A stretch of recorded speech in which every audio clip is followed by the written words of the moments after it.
कल हम सब नून साकिन, तनवीन व नून साकिन का कायदा पढ़े थे, जिसमें हम सब इजहार का कायदा पढ़े थे। तो तनवीन या नून साकिन के बाद हरूफ हल्की आएंगे तो इजहार करके पढ़ेंगे। आज हम सब इंशाअल्लाह इख्फा पढ़ेंगे।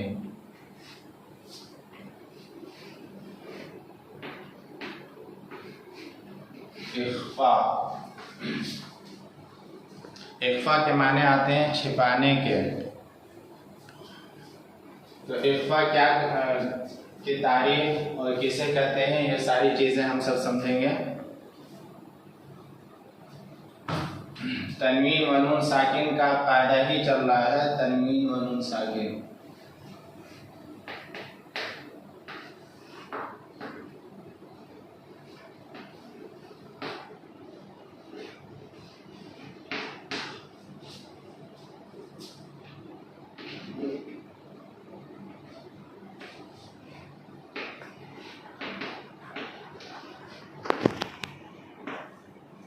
तो तनवीन और व नून साकिन का कायदा कल पढ़े थे इजहार।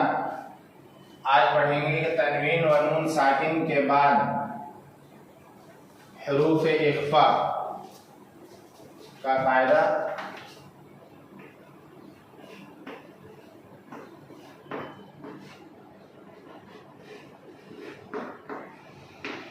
हरूफ इख्फा 15 हैं।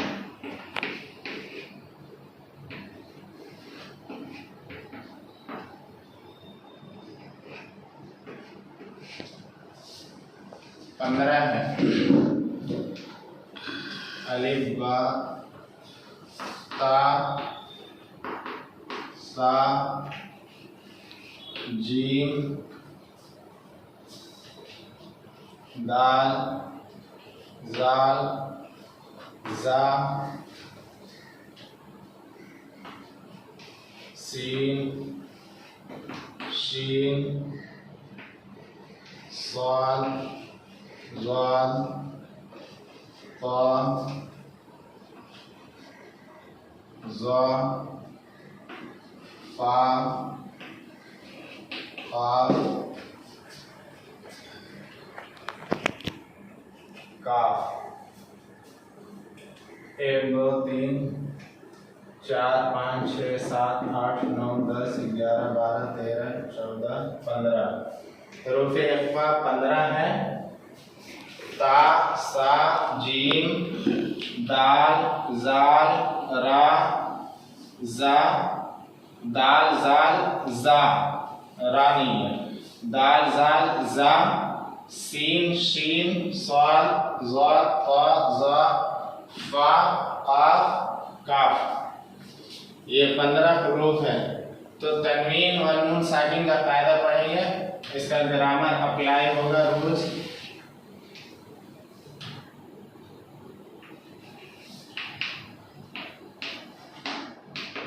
तनवीन या नून साकिन के बाद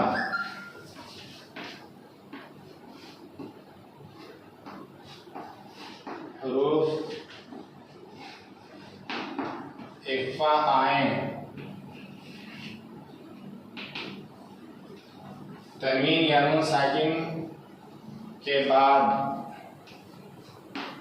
हरूफ इख्फा आए तो नून की आवाज को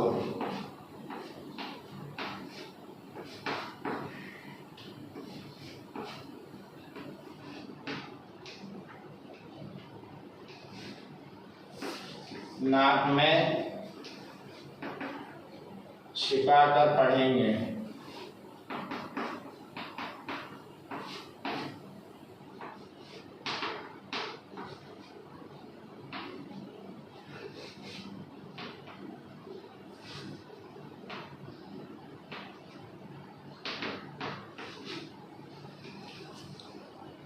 छिपा कर पढ़ेंगे, इसको इख्फा कहते हैं।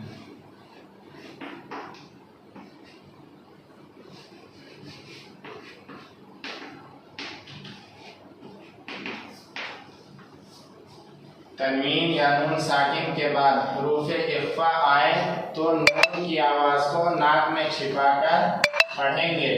इसको एक इख्फा कहते हैं। इख्फा की मिक़दार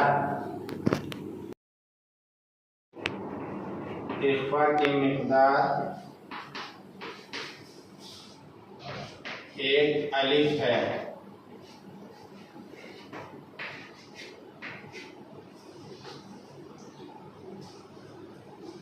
इख्फा के मायने हम सब पढ़े कि इख्फा का मतलब होता है छिपाना।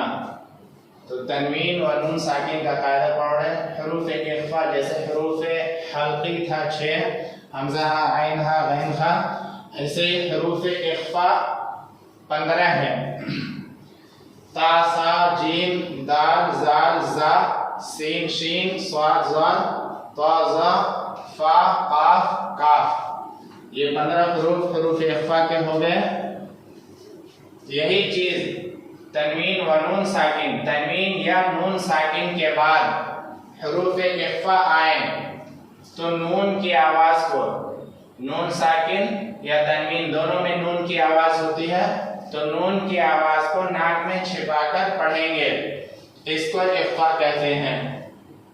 इख्फा की मिक़दार, अब इसके नून की आवाज को जो नाक में छिपाएंगे कितनी देर तक छिपाएंगे, तो उसी का मिक़दार बताया, एक मेजरमेंट के एक अलिफ के बकदर हम सब नून की आवाज को नाक में छिपा करके पढ़ेंगे।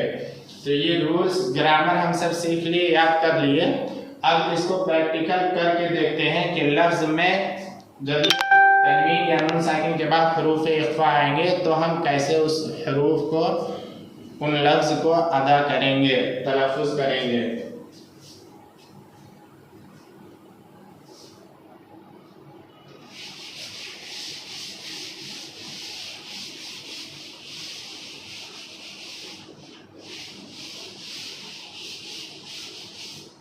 इसकी मिसालें कुछ पढ़ेंगे हम सब।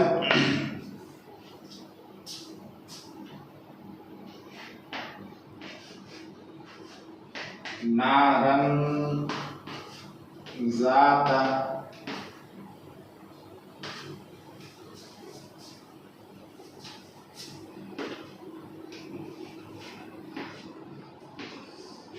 किरामन कातिबीन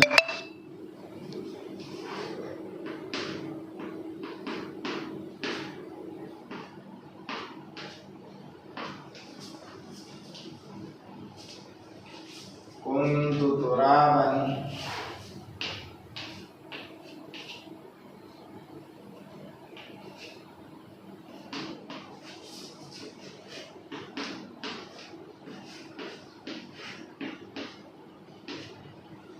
कुन्तु तुराबन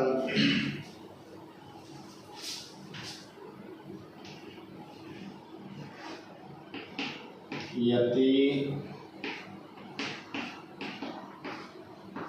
मन फ़आवा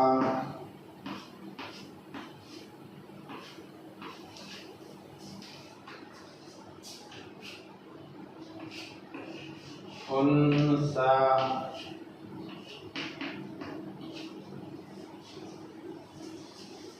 उन्सा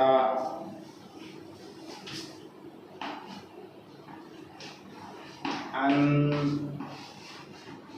ज़ैफ़ी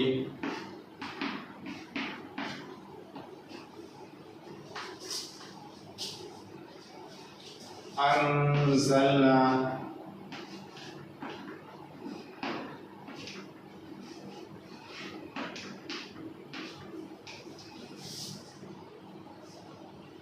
अंज़लना यंज़ुरूना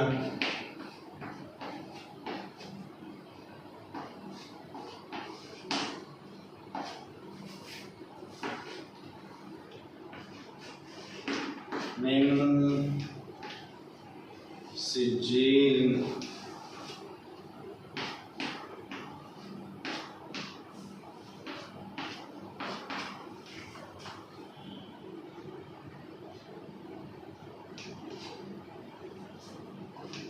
दीनुन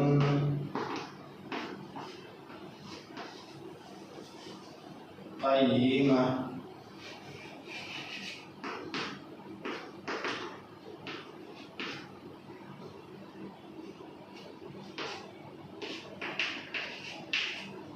दीनुन क़य्यिमतुन,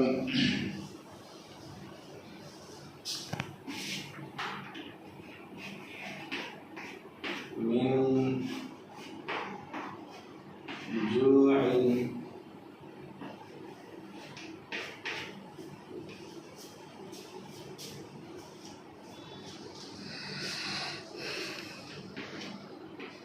मन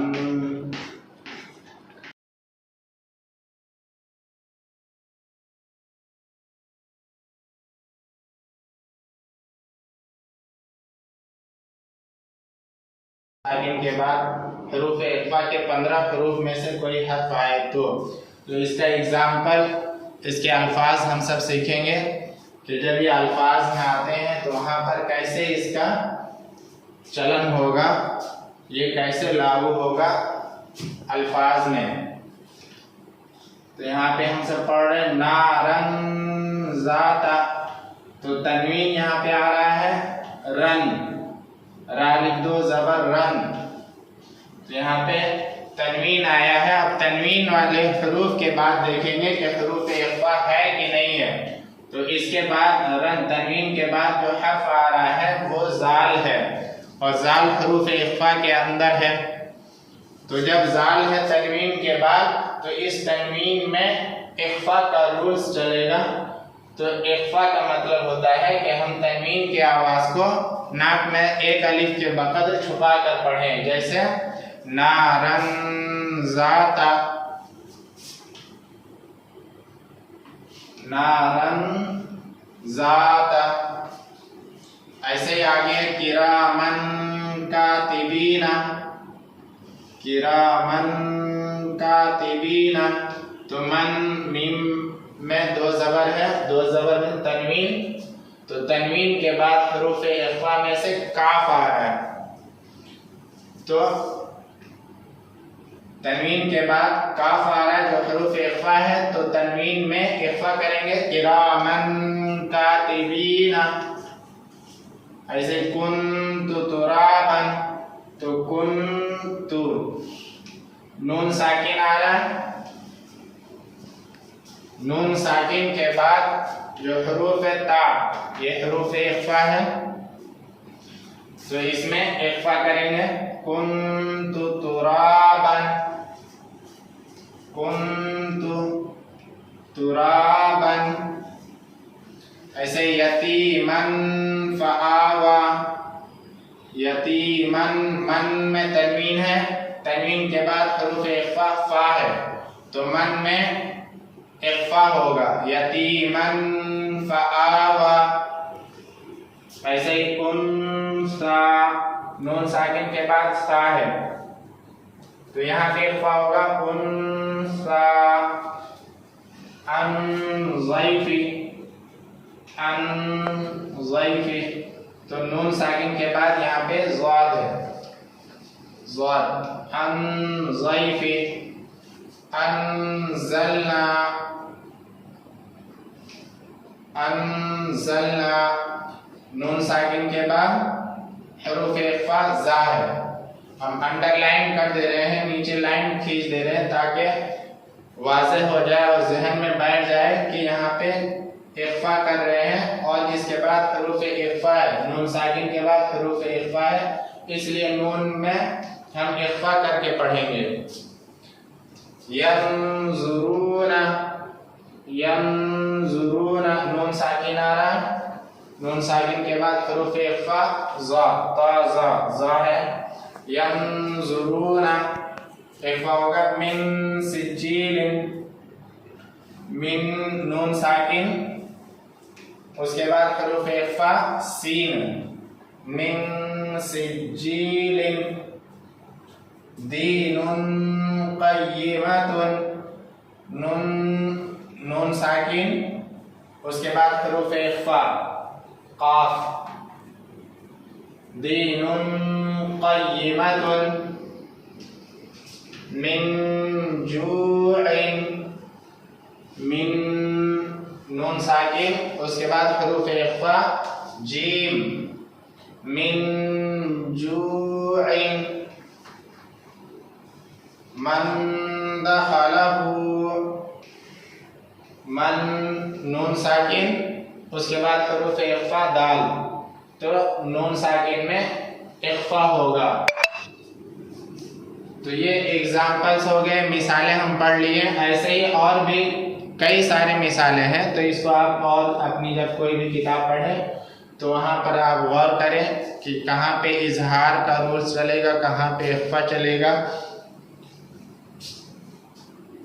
ऐसे ही हम कल का जो इजहार का कायदा पढ़े थे और आज का इख्फा पढ़े हैं, उन दोनों को मिला करके लिखते हैं और देखते हैं कि डिफरेंस क्या है।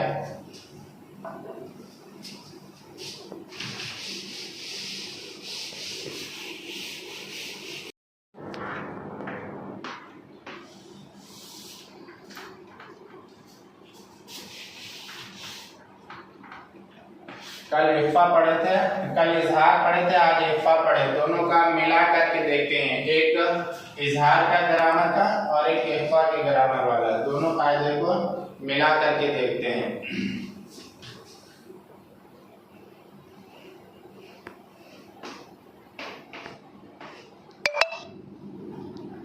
फमन खुफिया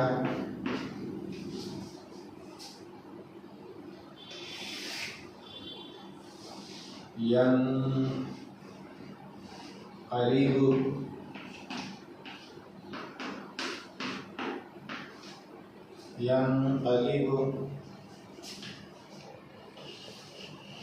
मिन ग़ैरिही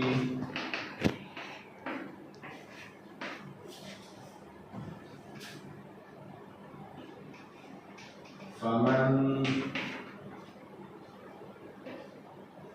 सक़ुलत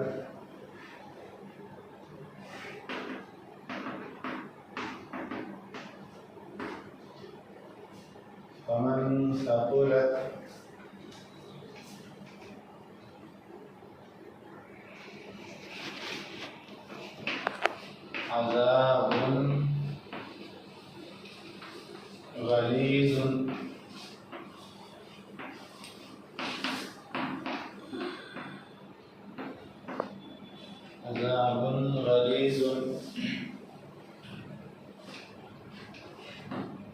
मन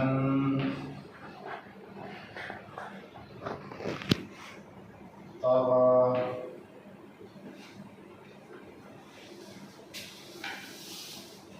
तो ये कल तनवीन और नून साकिन का कायदा कल भी पढ़े थे और आज भी तनवीन और नून साकिन का ही कायदा पढ़े हैं। तो कल का था कि इजहार का कायदा और आज का है इख्फा का। तो अब इजहार और इख्फा दोनों चीजों को पढ़ लिए हैं, अब दोनों को यहाँ पे मैच करके पढ़ते हैं। एक है फमन उफिया, तो यहाँ पे नून साकिन आ रहा है, मन नून साकिन आया, इसके बाद हरूफ हल्की है आइन, तो यहाँ पे इजहार होगा। फमन उफिया, नून नून को सिर्फ जाहिर कर रहे हैं, इसकी आवाज को नाक में छिपा नहीं रहे हैं। फमन उफिया जल्दी पढ़ रहे हैं। यनक़लिबु, यनक़लिबु यहाँ पे नून साकिन आ रहा है, लेकिन नून साकिन के बाद यहाँ पर हरूफ इख्फा आ रहा है, तो यहाँ पे नून की आवाज को नाक में छिपा करके पढ़ेंगे, इख्फा के साथ पढ़ेंगे। यनक़लिबु फमन उफिया, यहाँ पे नून जल्दी पढ़ रहे हैं, यहाँ पे रुक करके पढ़ रहे हैं। ऐसे ही मिन ग़ैरिही, नून साकिन के बाद गैन है हरूफ हल्की, मिन ग़ैरिही जल्दी पढ़ रहे हैं, नून की आवाज को इजहार करके। फमन सक़ुलत, मन सक़ुलत, तो नून साकिन आ रहा है, उसके बाद हरूफ इख्फा आ रहा है सा, तो सा के नून को इजहार, ये नून को इख्फा करके पढ़ेंगे, नाक में आवाज छिपा करके पढ़ेंगे, क्योंकि इसके बाद हरूफ इख्फा है। फमन सक़ुलत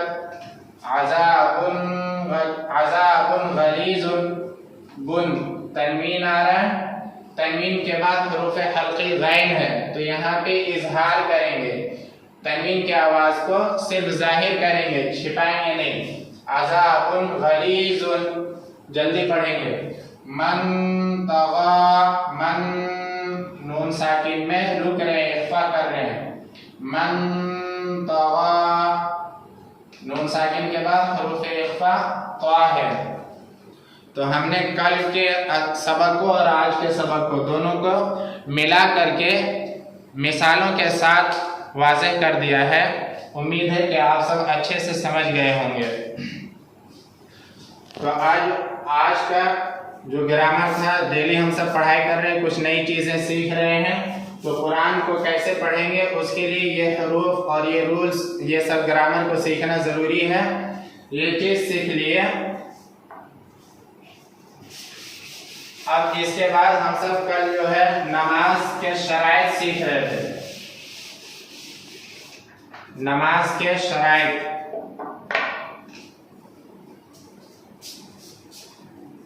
तो आज फिर एक मर्तबा देखेंगे नमाज के शराइत को। नमाज के शराइत,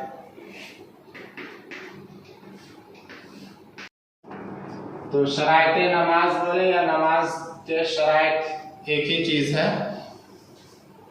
इसको हम सब पढ़े थे कि नमाज पढ़ने के लिए जरूरी है कि इससे पहले बहुत सी चीजें हम कर लें, जिसमें से था नमाज की शर्तों में बदन का पाक होना,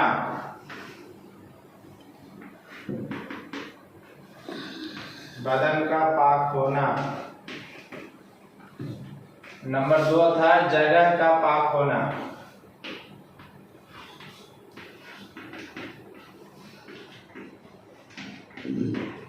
नंबर 3 था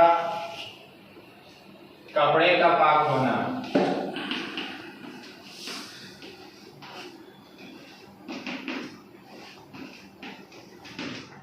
कपड़े का पाक होना। नंबर 4 था किबला की तरफ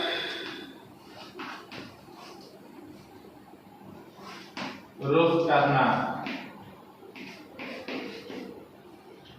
नंबर 5 था नमाज का वक्त होना।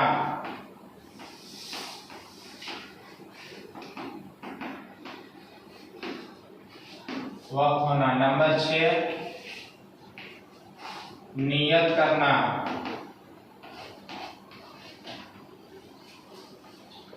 और नंबर 7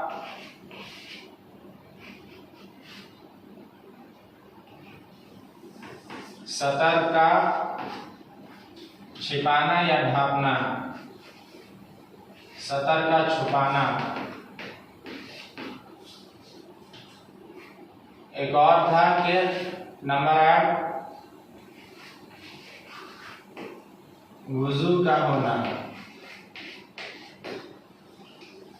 तो नमाज के शराइत कल पढ़ रहे थे। नमाज में क्या क्या चीजें शर्त हैं कि नमाज से पहले वो सारी चीजें हमारे अंदर पाई जाए। नंबर 1 था बदन का पाक होना। नंबर 2 जगह का पाक होना। नंबर 3 कपड़े का पाक होना। नंबर 4 किबला की तरफ रुख करना। नंबर 5 नमाज का वक्त होना। नंबर 6 नियत करना। नंबर 7 सतर का छिपाना। सतर का छिपाना यानी बदन का छिपाना कपड़े से। नंबर 8 था वजू का होना। तो ये वजू का होना ये शामिल हो जाएगा इसमें बदन का पाक होना।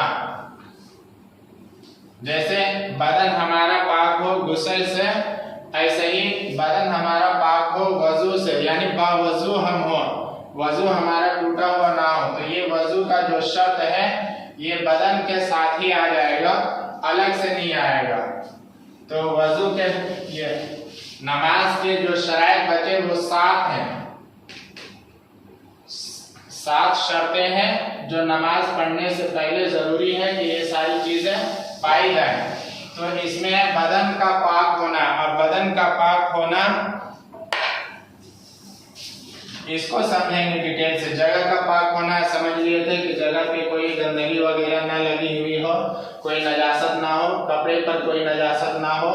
जैसे जगह पर ना हो, ऐसे ही जो कपड़ा हम पहने हुए हैं या चप्पल पहने हुए हैं या अंगूठी, कोई भी चीज हमारी है जो हम पहने हुए हैं उसमें कोई नजासत ना हो, गंदगी ना हो। किबला की तरफ रुख करेंगे, काबे की तरफ रुख करेंगे। किबला काबा एक ही है।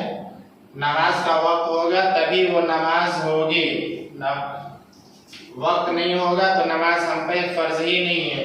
तो जब नमाज पाई जाएगी, शक में जब नमाज का वक्त पाया जाएगा तभी नमाज कोई भी हमारी फर्ज होती है और हम उस नमाज को अदा करते हैं। नियत करना, नियत जरूरी है। दिल के इरादे को बताया था अज़्म मुसम्मम कि हम ज़ोहर की नमाज अदा कर रहे हैं या मगरिब की फर्ज अदा कर रहे हैं, ये इस चीज का नियत होना है। ऐसे ही सतर का छुपाना, कि बदन का कहाँ तक छुपाना जरूरी है, ये भी डिटेल से समझ लिए थे। अब हम समझेंगे कि ये जो पाकी आ रहा है बार बार पाक होना, किन चीजों से पाक होना जरूरी है, ये पढ़ेंगे। तो बदन का पाक होना ये बहुत इम्पोर्टेंट है। इसमें आया था कि गुस्ल कब कब वाजिब होता है, तो गुस्ल का डिटेल्स हम सब पढ़ लिए थे। तो हम देख लें कि ऐसी कोई चीज हमारे अंदर ना लगी हो जिससे गुस्ल जरूरी है, तो बदन का उससे भी पाक होना जरूरी है। ऐसे ही बदन का पाक होना वजू से भी है कि हम बावजू हों, तो वजू की जो पाकी है वो बदन के साथ खास है। तो बदन ये सब पाक होना, ये नजासत से पाक होना जरूरी है। तो नजासत थोड़ा देख लेते हैं, गंदगी नापाकी किस चीज को कहते हैं।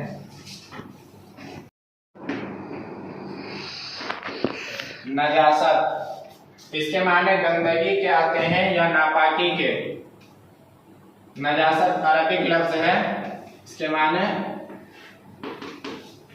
नापाकी या गंदगी।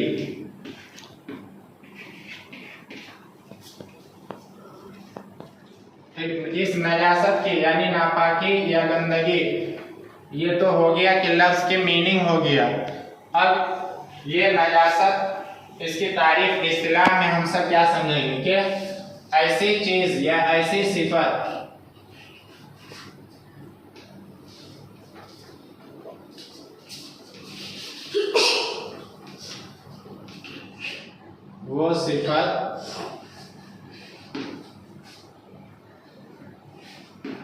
वो सिफत जो नमाज या किसी इबादत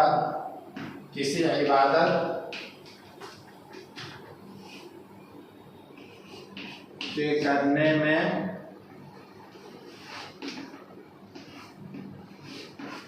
रुकावट डालती है।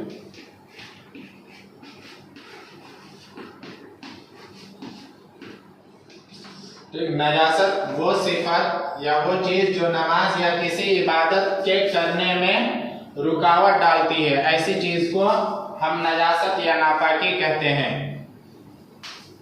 ठीक, ये तारीफ हो गई इसकी कि वो सिफत जो नमाज या किसी इबादत के करने में रुकावट डालती है उसे नजासत कहते हैं, नापाकी कहते हैं। अब नजासत की भी कई किस्में हैं, यानी नजासत किस तरीके का है वो जानना भी जरूरी होता है।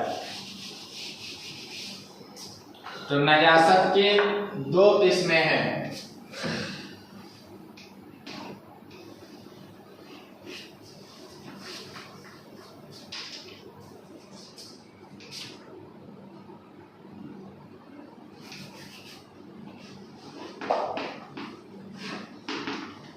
नजासत की दो किस्में हैं।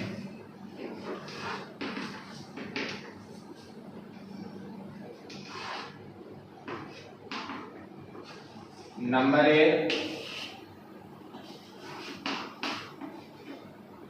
नजासत हकीकी।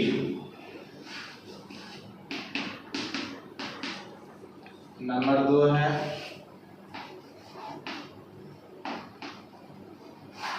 नजासत हुक्मी। ठीक है, नजासत हम सब जान रहे समझ रहे हैं कि नजासत क्या चीज़ है, नापाकी क्या चीज़ है। तो नजासत की कई कैटेगरी है। तो नजासत की दो कैटेगरी है, दो किस्म के हैं, दो तरह के नापाकी होते हैं। नंबर एक नजासत हकीकी, नजासत हकीकी। नंबर दो नजासत हुक्मी। ठीक है गुलाम, समझ में आ रहा है कि नापाकी कितने तरह के होते हैं? दो तरह के होते हैं, एक हकीकी और एक हुक्मी। अब हम समझेंगे कि हकीकी क्या है और हुक्मी, ये दो तरह की नापाकी क्या क्या है। तो हकीकी को हम सब पहले सीखते हैं।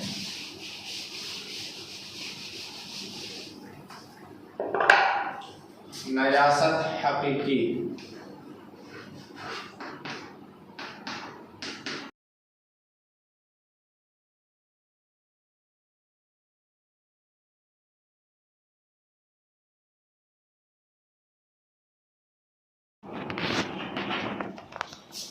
नजासत हकीकी इसकी दो किस्में हैं।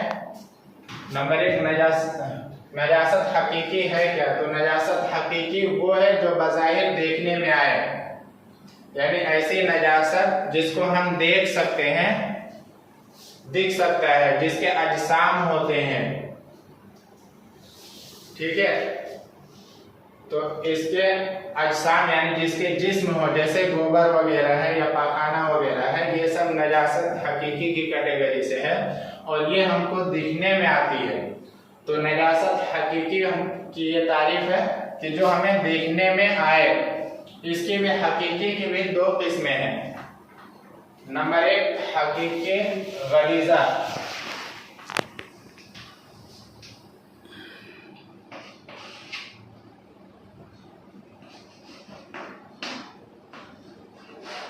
नजासत हकीकिया,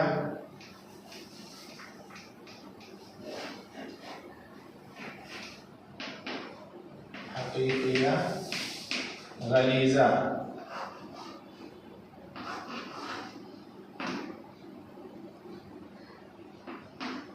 गलीजा ठीक है। नजासत की एक किस्म है हकीकिया गलीजा।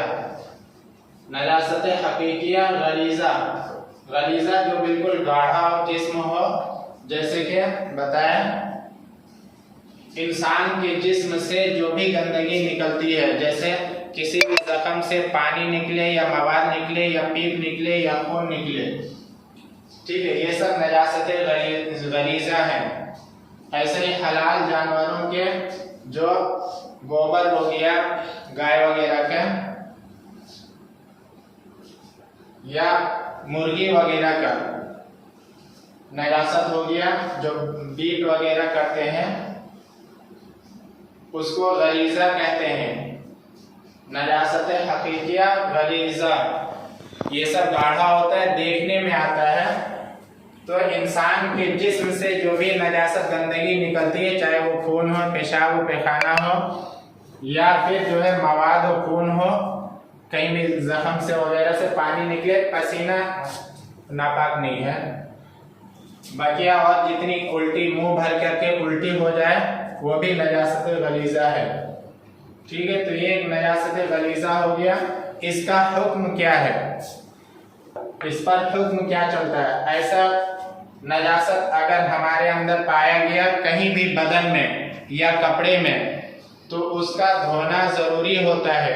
1 दिरहम के बकदर या उससे कम हो, 1 दिरहम की मिकदार शरीयत ने जो इजाजत रुखसत इसमें दिया है कि अगर ये गलाजत, ये नजासत हमारे बदन या कपड़े पर लगे हुए हों तो इसका धोना जरूरी है। लेकिन अगर 1 दिरहम या उससे कम है तो उसमें तखफीफ है, रुखसत है कि उतना से कम लगा हो।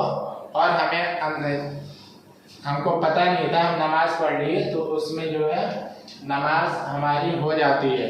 तो 1 दिरहम के बकदर अगर ये गलाजत लगी हो तो उसका माफ है। अगर उससे ज्यादा हो तो इसका धोना जरूरी है, उसके धोए बिना नमाज कायम नहीं होगी। ठीक है, तो ये नजासत हकीकिया गलीजा हो गई। और एक है नजासत हकीकिया खफीफा।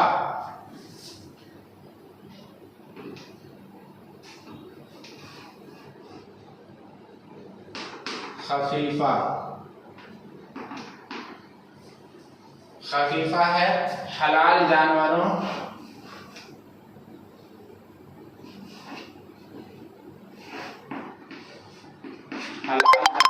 के पेशाब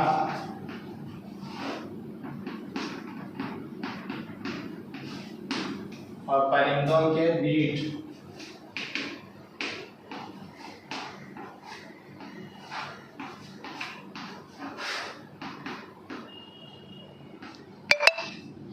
खफीफा है कि हलाल जानवरों के पेशाब हो गए और परिंदों के बीट हो गए। जितने भी परिंदे, चाहे वो शिकारी हलाल हो या हराम हो, परिंदा कौवा वगैरह या किसी भी परिंदे का बीट हो, ये सब नजासत खफीफा है। बीट जैसे हम सब का टॉयलेट हुआ, मल हुआ, पखाना हुआ, ऐसे परिंदे के पखाने को बीट बोलते हैं। ठीक है, तो परिंदों के बीट और हलाल जानवरों के पेशाब, ये हकीकिया खफीफा है कि कैसे। तो इसमें हुक्म ये रहता है कि ये अगर हमारे जिस्म में लगे हों, नजासत हकीकिया गलीजा था कि अगर वो लगा हो तो 1 दिरहम के बकदर माफ था। लेकिन यहाँ पे अगर पेशाब और ये बीट ये अगर हमारे कपड़ों में या बदन में लगे तो इसमें 1/4 माफ है।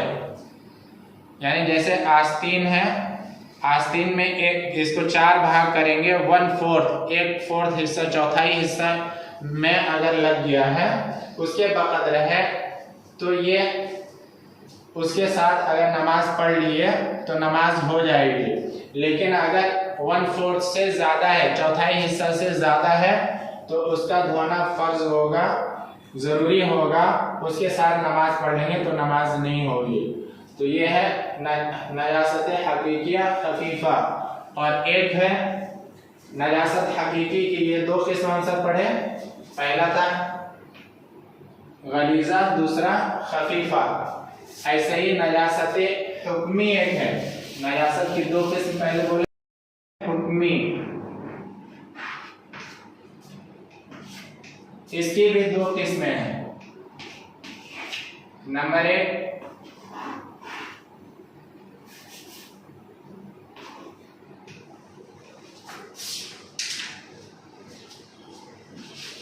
1 है हदस अकबर।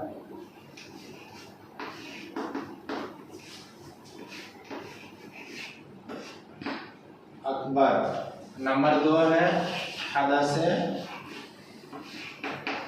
असगर। नजासत हुक्मी क्या है? था नजासत हकीकी के हमको दिखता है, देखते हैं, लेकिन नजासत हुक्मी में हम देख नहीं पाएंगे, लेकिन उसको हम गंदा और नापाक समझते हैं, क्योंकि शरीयत ने कहा है, शरीयत ने उसे नजासत करार दिया है। इसलिए हमको मानना होगा, तस्लीम करना होगा कि हाँ ये नजासत है। तो नजासत हुक्मी वो है जो देखने में ना आए, शरीयत ने करार दिया है उसे नापाक, इसलिए हम उसे नापाक समझते हैं, नजासत समझते हैं। तो नजासत हुक्मी की भी 2 किस्में हैं, एक हदस अकबर और एक हदस असगर। हदस अकबर वो नजासत है जिससे गुस्ल वाजिब होता है। हदस अकबर वो नापाकी है जिससे गुस्ल वाजिब होता है। जैसे इख्तिलाम वगैरह के बाद जो गुस्ल वाजिब होता है वो हदस अकबर है, और जिससे वज़ू वाजिब होता है, ज़रूरी होता है, वो हदस असगर है। तो हदस अकबर भी और हदस अकबर और असगर दोनों ये भी नजासत की ही किस्म है। इससे भी बदन का पाक होना हमारा ज़रूरी है। हदस अकबर बताया जैसे गुस्ल, हदस असगर जैसे वज़ू है। तो न बहुत सी चीज़ें ऐसे हैं जो गुस्ल को वाजिब कर देता है। हमारा गुस्ल, हम बागुस्ल हैं, लेकिन जब इंजाल हो गया या इत्लाम हो गया या औरतों को हैज़ आ गया तो हैज़ के बाद जब पाक होती हैं तो गुस्ल वाजिब हो जाता है।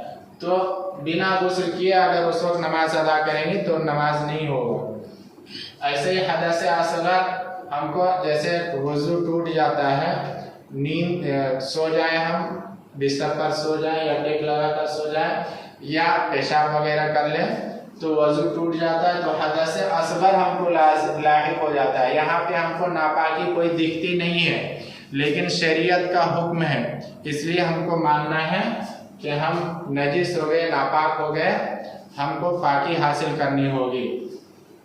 तो ये हम नजासत की किस्में कुछ समझ लिए कि क्योंकि आ रहा था कि नमाज के शर्त में से बहुत सी ऐसी चीज़ें हैं जहाँ पे पाक होना ज़रूरी है। तो हमारा बदन और कपड़ा दोनों चीज़ों का नजासत से पाक होना ज़रूरी है, और जगह का भी। तो ये चीज़ें अगर बदन में लाहिक होती हैं तो था कि 1/4 या तो माफ़ है या 1 दिरहम के बकद्र है। लेकिन अगर नजासत, कोई नजासत गंदगी, पानी का जहाँ पे मसला होगा वहाँ पे डिफरेंट होगा, अलग होगा। पानी में ही अगर ये नजासत गिरेगी तो चाहे वो हकीकी नजासत हो या खफीफी नजासत खफीफा हो, गलीज़ा हो, गाढ़ा हो, जैसे पखाना या डीट वगैरह, ज़रा सा भी अगर पानी में गिरेगा तो नापाक हो जाएगा। पानी का वहाँ पे हुक्म अलग चलेगा। ज़्यादा पानी, समंदर वगैरह पानी का क्या मसला था, बाल्टी वगैरह जो घर पे बर्तन में रखे होते हैं उसका मसला क्या था, वो चीज़ हम डिटेल से समझा दिए थे। तो वहाँ पे अगर नजासत गंदगी उसमें लग जाए तो वहाँ पे अगर बाल्टी वगैरह में नजासत लग गई, जो पानी रखा था वो कम मिकदार में है, एक हौज़ की जो मिकदार बताए थे वो मिकदार से कम में है, तो ज़रा सा भी अगर कोई भी नापाकी उसमें लग जाएगी, गिरेगी, वो पूरा पानी नापाक हो जाएगा। अगर समंदर वगैरह का है तो वहाँ का अलग मसला था कि पूरा पानी का रंग बदल जाए या नजासत गालिब आ जाए तो वहाँ पे नापाक होता है। लेकिन ये बदन के हुक्म में अलग है, कपड़े के हुक्म में अलग है। तो ये नजासत का भी जानना ज़रूरी था, इसलिए हम आज जो है नजासत के बारे में पढ़े समझें। इसके बारे में अगर कोई क्वेरीज हो तो आप सब डाल सकते हैं चैट में। कल इंशाल्लाह इसी का